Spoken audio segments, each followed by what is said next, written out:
Good morning students, स्वागत है आप सभी का हमारे यूट्यूब चैनल पर जिसका नाम है सौरभ क्लासेस फॉर हिस्ट्री। मैं सौरभ आप सभी का अपने चैनल में स्वागत करता हूं। आज मैं एमए सेमेस्टर 1 के सब्जेक्ट कोड CC3 जिसका नाम है कंटेम्प्रेरी वर्ल्ड, इससे एक टॉपिक आप लोगों के लिए लेकर आया हूं। वो हमारे आज के अध्ययन का जो विषय है वह है कि संयुक्त राष्ट्र संघ के द्वारा किए गए कार्य अथवा संयुक्त राष्ट्र संघ के विवादों के निपटारे हेतु किए गए कार्यों का वर्णन।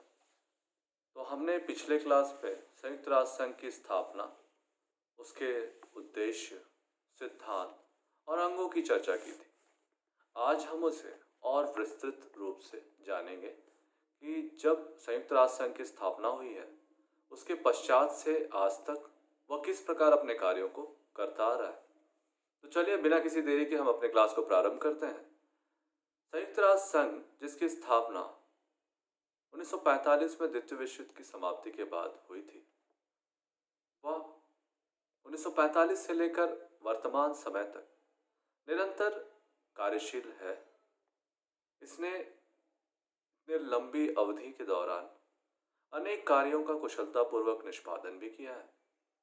तो उन्होंने संयुक्त राष्ट्र संघ के द्वारा जो कार्य संचालित किए गए हैं उन कार्यों को हम एक एक करके देखेंगे और उसके आधार पर हम अपना निष्कर्ष प्रस्तुत करेंगे।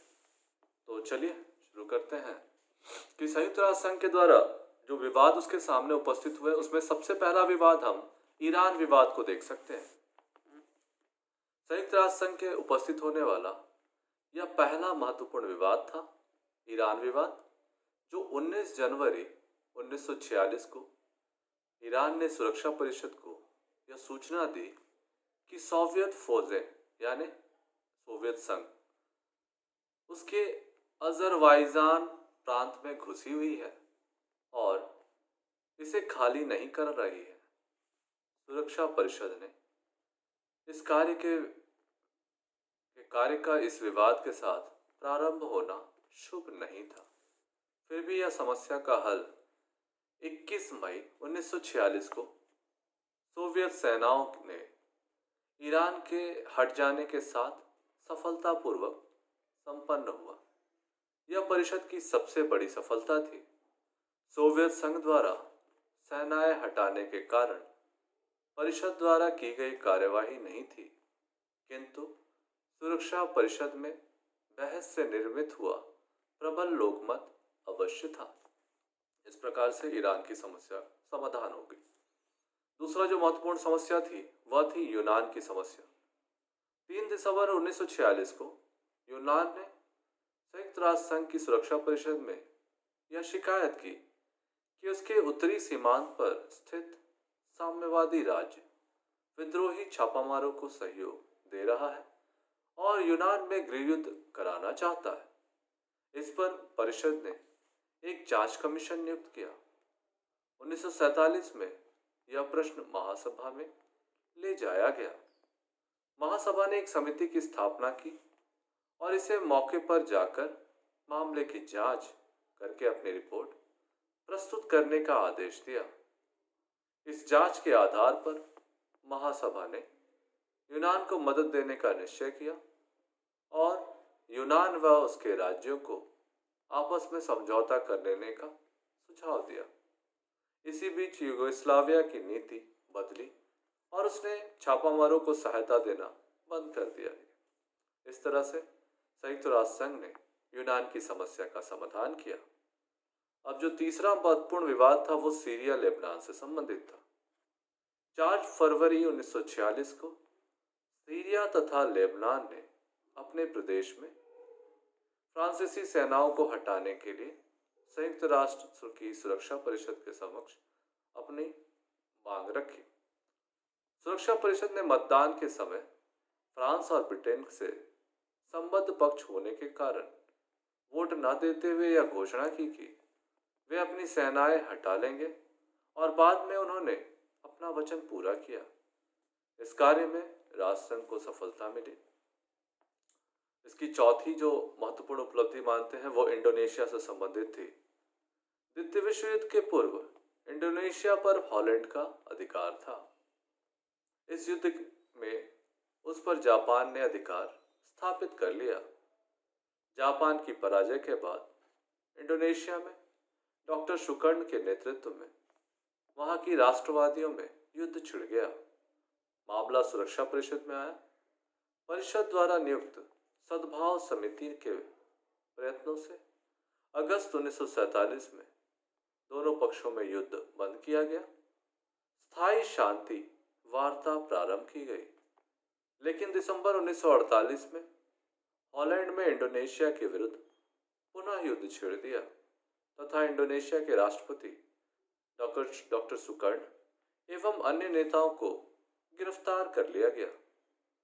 सुरक्षा परिषद ने इस कार्यवाही का विरोध कर हॉलैंड से कहा कि इंडोनेशिया में एक सर्वोच्च सत्ता संपन्न संघात्मक गणराज्य की स्थापना की जाए, जिसे डच सरकार ने 1 जुलाई 1949 को सार्वभौमता हस्तांतरित कर दी।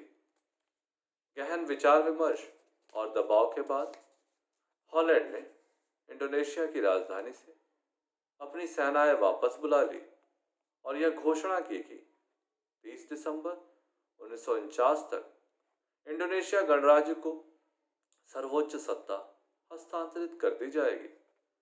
28 दिसंबर 1949 को इंडोनेशिया को एक स्वतंत्र संप्रभु गणराज्य मान लिया गया और 28 दिसंबर 1950 को उसे संयुक्त राष्ट्र संघ की सदस्यता भी प्रदान की गई।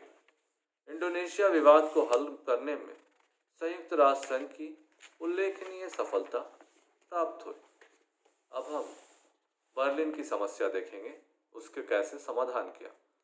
1945 में पोट्सडम सम्मेलन के अनुसार बर्लिन नगर सोवियत संघ, फ्रांस, ब्रिटेन और अमेरिका के अलग अलग नियंत्रण क्षेत्रों में विभक्त कर दिया गया। पश्चिम बर्लिन मित्र राष्ट्रों के हाथ में पूरी तरह बर्लिन सोवियत संघ के नियंत्रण में रखा गया। पोट्सडम सम्मेलन में यह भी तय किया गया था कि दोनों जर्मनी की आर्थिक एकता स्थापित रखी जाएगी, लेकिन चारों देश इस निर्णय का पालन न कर सके। पश्चिमी राष्ट्रों द्वारा नई मुद्रा प्रचलित करने से क्षुब्ध होकर सोवियत संघ ने 1 मार्च 1947 को पश्चिम बर्लिन के जल और स्थल मार्ग की नाकाबंदी कर दी। इस नाकाबंदी के प्रत्युत्तर पश्चिमी राष्ट्रों ने हवाई मार्ग का अधिकाधिक प्रयोग करके दिया। 23 दिसंबर 1947 को सुरक्षा परिषद में प्रस्तावित सोवियत नाकाबंदी के विरुद्ध शिकायत की गई और इस कार्यवाही को शांति के लिए घातक बताया गया। यह झगड़ा दोनों महाशक्तियों के बीच का था, अतः सुरक्षा परिषद समस्या पर विचार करने के अतिरिक्त और कुछ भी कर सकने में असमर्थ थी। इस बीच चारों महाशक्तियों के मध्य औपचारिक अनौपचारिक बातचीत चालू रही और 4 मई 1949 को फ्रांस, ब्रिटेन, अमेरिका ने सुरक्षा परिषद को सूचित किया कि बर्लिन समस्या पर सोवियत संघ के से उनका समझौता हो गया है। यद्यपि समस्या का हल महाशक्तियों के पारस्परिक समझौते से हुआ, तथापि संयुक्त राष्ट्र संघ ने विचार विमर्श, पत्र व्यवहार और संपर्क आदि के रूप में दोनों ही विवादग्रस्त पक्षों को परस्पर मिलाने में महत्वपूर्ण तथा उपयोगी पृष्ठभूमि तैयार की और स्थान व सुविधाएं उपलब्ध कराई। इस लिहाज से संयुक्त राष्ट्र संघ की भूमिका महत्वपूर्ण मानी जाती है। इसका छठा जो महत्वपूर्ण विवाद था वह सुएज नहर का विवाद था। 1956 में सुएज नहर का मिस्र ने राष्ट्रीयकरण कर दिया। इससे क्रुद्ध होकर ब्रिटेन, फ्रांस तथा इजराइल ने मिस्र पर संयुक्त आक्रमण कर दिया।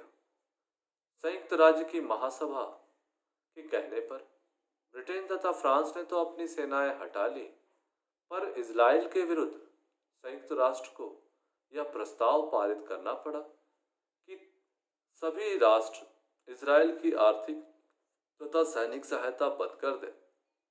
1957 में इजराइल ने कुछ शर्तों के साथ अपनी सेनाएं हटाना स्वीकार किया और संयुक्त राष्ट्र को शांति स्थापना के कार्य में सफलता प्राप्त हुई।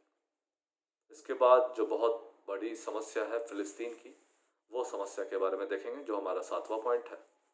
प्रथम विश्व युद्ध के बाद यह प्रदेश ब्रिटेन को संरक्षित प्रदेश के रूप में प्राप्त हुआ था। द्वितीय विश्व युद्ध के उपरांत फरवरी 1947 में ब्रिटेन ने घोषणा की उसके लिए इस मैंडेट क्षेत्र में शासन प्रबंध को चलाना संभव नहीं है। अप्रैल 1947 में ब्रिटेन ने यह समस्या महासभा के समक्ष प्रस्तुत की। महासभा द्वारा नियुक्त विशेष समिति ने अगस्त 1947 में सिफारिश की कि फिलिस्तीन को 2 भागों में विभक्त कर दिया जाए। एक भाग में अरब राज्य की स्थापना हो और दूसरे में यहूदी की। महासभा ने यह सिफारिश स्वीकार कर ली, लेकिन फिलिस्तीन विभाजन के प्रश्न पर अरबों और यहूदियों में संघर्ष आरंभ हो गया।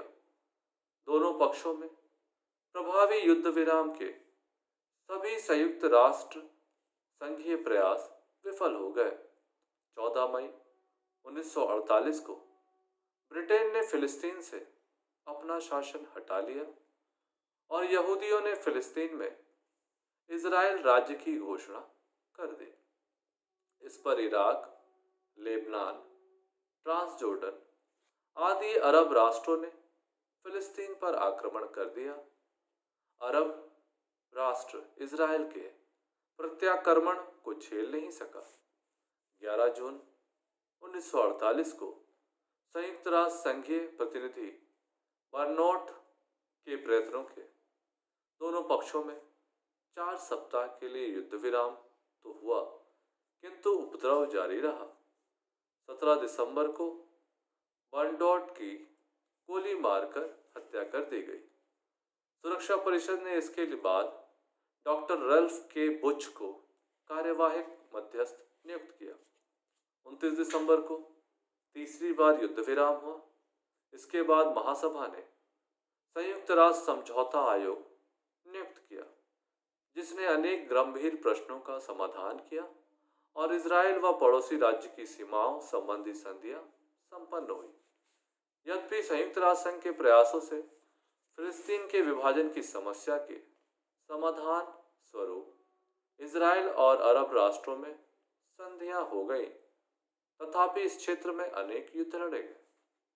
अक्टूबर 1956 में मिस्र और इजराइल में पुनः युद्ध छिड़ा तथा पूर्व सोवियत संघ व संयुक्त राष्ट्र संघीय प्रयासों में शांति स्थापित हुई। इसके बाद 1967 और 1973 में अरब राष्ट्रों और इजराइल के बीच भीषण युद्ध हुआ, किंतु संयुक्त राष्ट्र संघ के प्रयत्नों से अस्थायी तौर पर शांति स्थापित हो गई। वर्ष 1993 में इजराइल और फिलिस्तीन नेता यासिर अराफात के बीच संधि ने इस क्षेत्र में शांति स्थापना का मार्ग प्रशस्त किया। इस संधि का संयुक्त राष्ट्र संघ के सभी सदस्य राष्ट्रों ने स्वागत किया। अब यूएनओ की 8वीं जो विवादों का निपटारा हुआ है वो है कश्मीर, हमारे भारत के कश्मीर की समस्या। 15 अगस्त 1947 को भारत उपमहाद्वीप 2 राष्ट्र भारत और पाकिस्तान के रूप में विभक्त हो गया। स्वतंत्रता देने के पूर्व ब्रिटिश सरकार ने देसी रियासतों को स्वतंत्रता दी कि वे अपनी इच्छानुसार भारत या पाकिस्तान में शामिल हो सकते थे। कश्मीर भी एक देशी रियासत थी। इसने स्वतंत्र रहने का निर्णय किया। पाकिस्तान की इच्छा प्रारंभ से ही कश्मीर को जबरदस्ती हड़पने की थी। अतः 22 अक्टूबर 1947 को उसने उत्तर पश्चिम सीमा प्रांत के कबालियों द्वारा कश्मीर पर आक्रमण करवा दिया। पाकिस्तान की सेना के एक बहुत बड़े भाग ने इस आक्रमण में भाग लिया। इस आक्रमण की तीव्रता के कारण राजधानी श्रीनगर का पतन संकट देखकर जम्मू कश्मीर के तत्कालीन महाराजा हरि सिंह ने 26 अक्टूबर 1947 को भारत सरकार से कश्मीर को भारत में विलय करने तथा अविलंब सैनिक सहायता प्रदान करने का अनुरोध किया। महाराजा ने राज्य के भारत में विलय के दस्तावेज पर हस्ताक्षर कर दिए। इसके बाद भारत सरकार जम्मू कश्मीर में भारतीय सेनाओं को भेजकर पाकिस्तानी आक्रमणियों को खदेड़ना प्रारंभ किया, जिसमें उसे सफलता भी प्राप्त हुई। भारतीय सेनाओं द्वारा जम्मू कश्मीर का बहुत बड़ा हिस्सा मुक्त करा लिया गया। 1 जुलाई 1948 को भारत ने सुरक्षा परिषद में शिकायत की कि पाकिस्तान के इस आक्रमण से अंतर्राष्ट्रीय शांति को खतरा उत्पन्न हो गया है। उसने यह भी स्पष्ट कर दिया कि पाकिस्तान का कश्मीर पर आक्रमण स्वयं भारत पर आक्रमण है। भारत के तत्कालीन प्रधानमंत्री जवाहरलाल नेहरू ने घोषणा की कि कश्मीर का भारत में स्थायी विलय वहां की जनमत संग्रह के आधार पर होगा। सुरक्षा परिषद ने एक मध्यस्थ आयोग नियुक्त किया, जिसे युद्धबंदी और जनमत संग्रह का कठिन कार्य सौंपा गया। आयोग ने जनमत संग्रह कराने के लिए दोनों देशों पर कतिपय प्रतिबंध लगाए, जिसे पाकिस्तान ने भंग कर दिया। जम्मू कश्मीर में परिस्थितियां तेजी से बदलती गई और भारत पाकिस्तान के समझौते कराने में संयुक्त राष्ट्र संघ के प्रयास सफलता प्राप्त न कर सके। पाकिस्तान को पश्चिमी राष्ट्रों का समर्थन मिलता रहा और उनके हाथों से वह खेलते हुए सुरक्षा परिषद भारत के साथ अन्याय करती रही। 1954 में जम्मू कश्मीर संविधान ने राज्य के भारत में विलय किया विधिवत अनुमोदन दिया। 1956 ईस्वी में राज्य के लिए एक नया संविधान स्वीकार किया गया, जिसके द्वारा जम्मू कश्मीर प्रत्येक दृष्टि से भारत का वैध अंग बन गया। इससे कश्मीर समस्या का स्वरूप बिल्कुल बदल गया और जनमत संग्रह का कोई मूल्य नहीं रह गया। पाकिस्तान पश्चिमी देशों के समर्थन के बल पर बार बार कश्मीर के प्रश्न को सुरक्षा परिषद में उठाता रहा, लेकिन भारत के दृढ़ रवैये और न्याय का पक्ष लेते हुए सोवियत संघ द्वारा किए जाने वाले निषेधाधिकार के प्रयोग के कारण उसके कुटिल उद्देश्य पूरे न हो सके। सितंबर 1965 और दिसंबर 1971 में भारत पाक युद्धों के बाद स्थिति में निर्णायक परिवर्तन आया और पाकिस्तान को यह एहसास हो गया कि सुरक्षा परिषद के माध्यम से भारत पे कोई निर्णय थोपने की बात सोचना व्यर्थ है। इस प्रकार से हम कश्मीर समस्या में यूएनओ के योगदानों को देख सकते हैं। अब अगली समस्या जो है वो कांगो की समस्या है। संयुक्त राष्ट्र संघ की सबसे कठिन परीक्षा कांगो में हुई और उसमें उसे सफलता भी प्राप्त हुई। जुलाई 1960 में कांगो में भीषण गृह युद्ध छिड़ गया, जिसे भड़काने में बेल्जियम का हाथ था। संयुक्त राष्ट्र संघ ने एक और तो सैनिक उपायों द्वारा कांगो का विघटन रोका, दूसरी ओर समझौतावादी नीति अपनाई। सितंबर 1962 में महासचिव डांग कांगो के संघर्ष नेताओं से वार्ता करने के लिए स्वयं कांगो गए और वहीं मार्ग में एक विमान दुर्घटना में उनकी मृत्यु हो गई। नए सचिव उथांट ने इस दशा में प्रयत्न जारी रखा। अंत में विरोधी प्रांत कटंगा के घुटने टेक दिए और जनवरी 1963 में कांगो में शांति का मार्ग प्रशस्त हुआ। यूएनओ की शांति स्थापना का कार्य कांगो के एकीकरण के बाद समाप्त हो गया। इस तरह से हम देखते हैं कि कांगो की समस्या का समाधान किया गया। अब हम बर्मा की चीनी समस्याओं को देखेंगे। वर्ष 1953 में बर्मा ने महासभा से शिकायत की कि उसके प्रदेश में चीनी सेनाएं घुस आई हैं। ये बर्मा के विद्रोह भड़काने का कार्य कर रही थी। महासभा ने एक प्रस्ताव में बर्मा में विदेशी सैनिकों की उपस्थिति की निंदा की। कुछ देशों की संयुक्त सैनिक समिति ने बर्मा से चीनी सैनिकों को निकालना शुरू किया और यह समस्या शांतिपूर्वक हल हो गई। अगली समस्या जो थी वह थी साइप्रस की समस्या। साइप्रस में यूनानी एवं तुर्की के बीच गृह युद्ध की स्थिति हो गई थी। यूनान और तुर्की दोनों पक्षों को समर्थन करने लगे। 1963 ईस्वी में आरंभिक महीनों में वहां उपद्रव बढ़ गए। साइप्रस के राष्ट्रपति ने सुरक्षा परिषद में शांति स्थापित करने तथा इस टापू की तुर्की से आक्रमण की रक्षा करने की प्रार्थना की। सुरक्षा परिषद ने इस प्रश्न को 4 मार्च 1964 को यहां शांति स्थापित करने के लिए संघ की सेना भेजने तथा दोनों पक्षों में समझौता कराने के लिए मध्यस्थ नियुक्त करने का प्रस्ताव पास किया। संघ की इस सेना ने साइप्रस में कानून और व्यवस्था स्थापित करने में बड़ी सफलता मिली। इस तरह उसके समक्ष और भी अनेक समस्याएं, जैसे कोरिया की समस्या, आपके यमन की समस्या, अरब इजराइल की समस्या, चेकोस्लोवाकिया की समस्या, अफगानिस्तान से सोवियत सेनाओं की समस्या के अलावा फॉकलैंड विवाद, नामीबिया की स्वतंत्रता आदि से संबंधित समस्याएं संयुक्त राष्ट्र संघ के सामने उपस्थित हुई और संयुक्त राष्ट्र संघ ने उनका कुशलतापूर्वक निष्पादन किया और जहां तक हो सका उन्होंने उसमें सक्रिय भूमिका निभाई। इस प्रकार आप देखते हैं कि लगभग 60 से 65 वर्ष के 60 वर्ष से लगभग संयुक्त राष्ट्र संघ ने विश्व को एक ऐसा मंच प्रदान किया, एक सेफ्टी बल्ब अथवा सुरक्षा नली के रूप में कार्य किया है, जहां विभिन्न देश अपना दृष्टिकोण विश्व जनमत के समक्ष प्रस्तुत कर सकते हैं तथा आपस में वाद विवाद तथा विचार विमर्श द्वारा समस्या का हल करने का प्रयास करते हैं। संयुक्त राष्ट्र संघ की एक बड़ी उपलब्धि है कि वार्ता के अनेक संकटों का समाधान संभव हो सका है। यह एक तरह से अंतर्राष्ट्रीय मंच प्रदान करता है जहां परस्पर विरोधी गुटों के लोग आकर एक सफल वार्ता के द्वारा वो अपनी समस्याओं को सुलझाने का प्रयत्न करते हैं।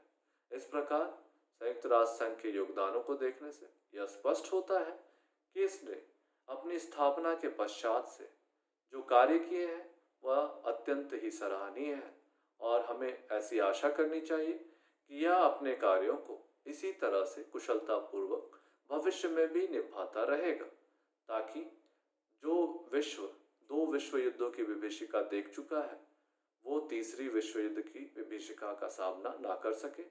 इसके लिए राष्ट्र संघ की सफलता अनिवार्य रूप से आवश्यक हो जाती है।